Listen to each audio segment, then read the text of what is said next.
Assalamualaikum warahmatullahi wabarakatuh. Perkenalkan, nama saya Ahmad Pratama dan saya berasal dari kelas 10 Robotik. Daur ulang geokimia. 1. Daur ulang sulfur adalah siklus geokimia yang mencakup perubahan belerang dari berbagai bentuknya. Tahapan daur sulfur. 1. Sulfur elektrida. Berasal dari pembakaran fosil bereaksi dengan air di atmosfer membentuk asap sulfat H2SO4. 2. Asap sulfat di tanah menjadi air sulfat diserap oleh tumbuhan. 3. Sulfat dalam tumbuhan mengubah menjadi senyawa organik sulfur.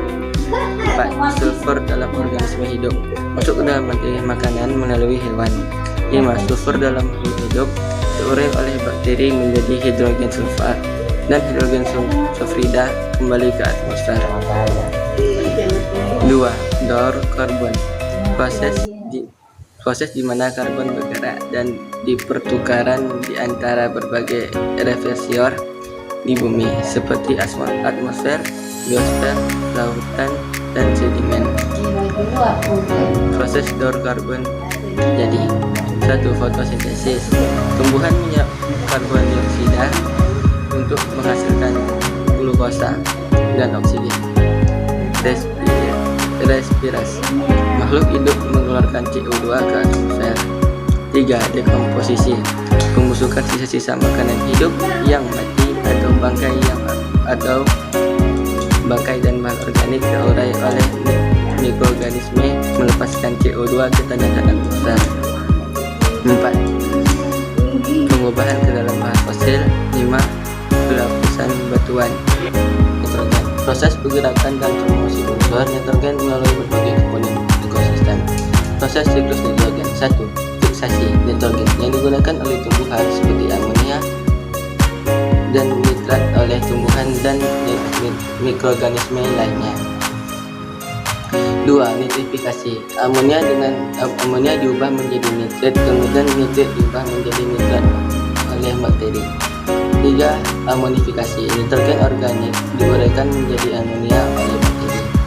4. Nitrifikasi. Nitrat diubah kembali menjadi nitrogen dan dilepaskan ke atmosfer.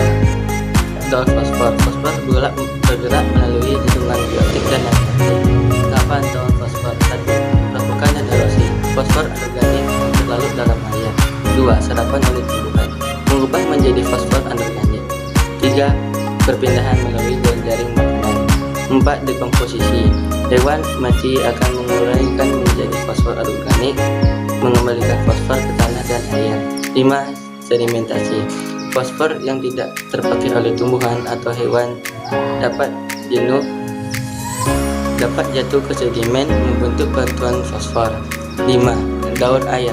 Proses alami di mana air bergerak secara terus-menerus dari bumi ke atmosfer dan kembali lagi. Proses siklus air. 1. Penguapan. Air dari permukaan bumi menjadi uap akibat panas matahari. 2. Kondensasi.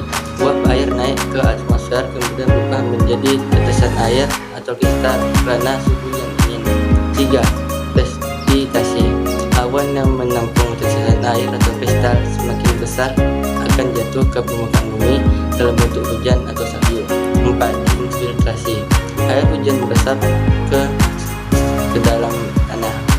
Sekian yang dapat saya jelaskan. Mohon maaf bila ada salah kata. Saya akhiri dengan assalamualaikum warahmatullahi wabarakatuh.